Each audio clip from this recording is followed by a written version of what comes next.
A Digital Homicide lawsuit against Steam users and possibly Valve itself is at the center of a flaw in the Steam platform. Let's chat about it in the comments below, but first, my opinion. I'm Tarmac and this is Feature Creep.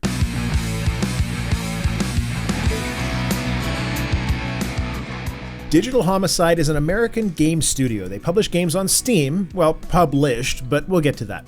This is a studio run by Robert and James Romine, which has, since its founding in 2014, released 21 games on Steam along with a bunch of DLC as well. One of those games is rather aptly named Temper Tantrum. I say Temper Tantrum is apt because Digital Homicide is a very sue-happy developer. Jim Sterling got sued, and given his style of content, you can at least see why a developer with really small shoulders might try something like that. Jim can be extremely terse, however, there's next to no chance that he's going to lose that lawsuit. But what Digital Homicide did next makes me wonder if they're a few Rubik's short of a cube. They filed a lawsuit against 100 Steam users for $18 million for personal injury and were granted a subpoena to get the Steam user identities. It's worth noting that James Romine filed this lawsuit pro se, which means that he doesn't have a lawyer representing him. It's also worth noting that the fact that they were granted a subpoena to get user identities is no big deal and is fairly normal course of action, which Valve will have the opportunity to dispute.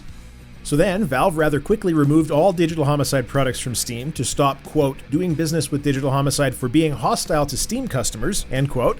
Following that, Digital Homicide posted a request on their website for legal representation to take Valve to court for removing their family's income. This is the interesting part. Now, I'm not a lawyer, so whether or not they have a potential case ahead of them, I don't intend to comment on directly.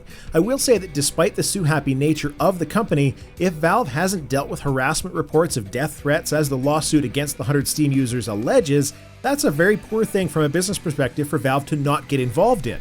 What interests me most about this whole situation, though, rather than the legality of the claims, is the business side.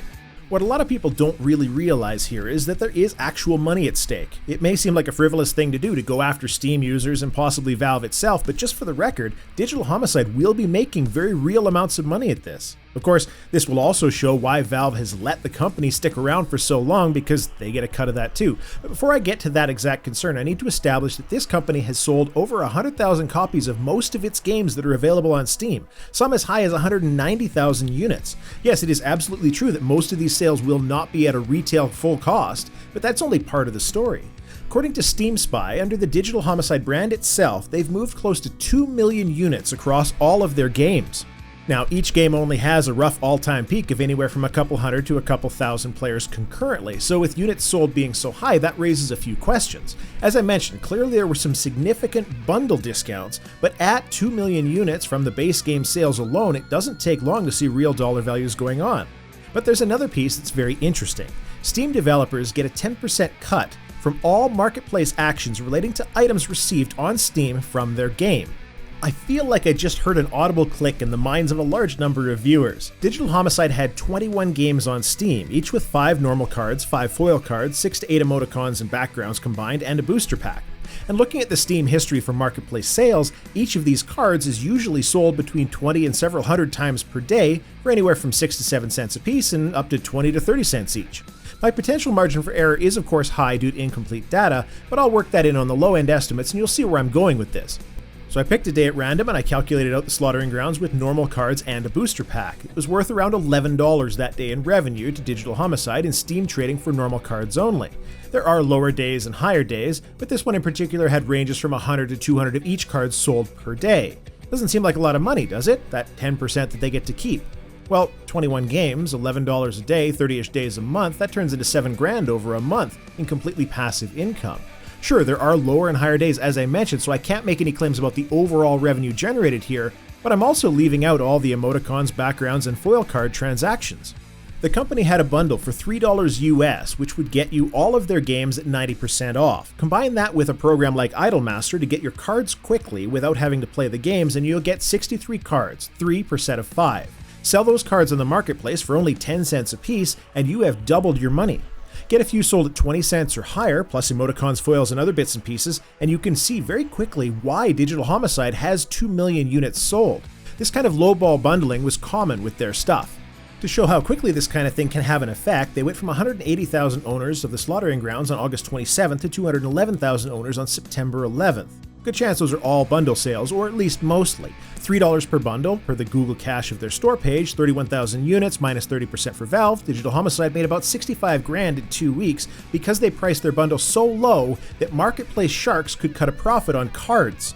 Steam refunds are of course a thing, but that only works if you can get your cards out of Idolmaster before the 2-hour timer, and Valve will eventually stop giving refunds on those accounts if you abuse it, so there's really no point in refunding a $3 bundle if you've already generated your profit. And there are plenty of bot operators out there doing this on tons of separate accounts. So even considering that there are possibly refunds not yet exercised that will be, and going with the absolute low $3 bundle pricing to get their entire back catalog, a 90% bundle discount, that pegs an approximate 14 cents per copy price of each game, and of course dumping 30% for Valve over 2 million units, it's reasonable to assume that Digital Homicide has made at the very least $200,000 from game sales on the Steam platform. And predominantly because their low pricing strategy encourages marketplace sharks to turn a profit, which of course, as mentioned, generates additional revenue in an ongoing way. The number is much likely higher than that, as this makes assumptions specifically towards the low end. I'd also like to add that it's really odd that Digital Homicide trading cards are still on the store. I wonder if they're still keeping a revenue share of those trades even after being delisted. I see this as a flaw with the Steam platform, one that Valve, I would hope, is putting serious thought towards fixing.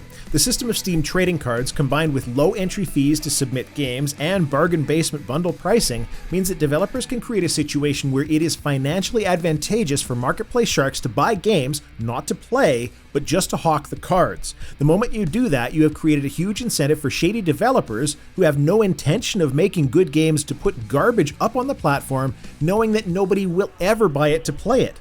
This is where a lot of the free-to-download asset flips from the Unity store will be involved as well. If a studio of 2 people can release 21 different games in 2.5 years, it's pretty obvious what's going on.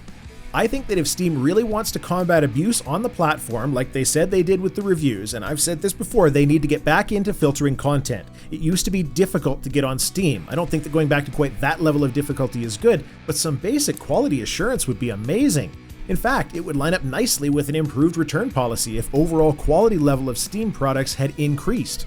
I also believe that it's time, and we may see it as a result of this situation, for Valve to change how trading cards work. Under no circumstances should trading cards be a reliable profit-generating venture for the end user. Sure, if you get a foil card and you could sell it for $5, that's fine, assuming you're okay with online gambling-like systems, which is what the foil cards represent, but at least it's not reliable. You should not be able to price a large number of games so low that selling the cards is a net positive for you, or more correctly, trading cards should only be available on purchases where that situation is not the case. So if your bundle is too cheap, you just don't get cards from those games. My normal mantra is a very customer-focused one, and it may seem counterintuitive for me to argue against something where the customer can make a profit by buying a game. I'm arguing on the overall quality of the platform, which is playing the long game rather than the short-term benefit of selling a couple of cards for more than I paid. Under the current system, gamers have to deal with a constant flood of junk, and that's not helping us, nor is it helping other developers that have great games that have to wade through that junk just to be seen. But Valve makes a lot of money off of the marketplace. They take 5% of all of those transactions, plus they get 30% of a cut of the game revenue that was sold in the first place, which means they don't have a lot of incentive to lock this kind of thing down. At least, if they're not concerned about their reputation. Where do you stand on the issue of games cheap enough on Steam that trading cards can be a profit generator? Obviously, there's kind of a dual edge to this issue where customers can make some scratch, but at the same time, we all have to deal with more garbage on Steam as a result. Please do comment down below. Feature Creep is a regular show, and this is kind of a bonus episode outside of the norm, but if you enjoy the series, check out some of the other content on the channel and subscribe to keep up with game industry discussion. That's all I have to say. Tarmac out.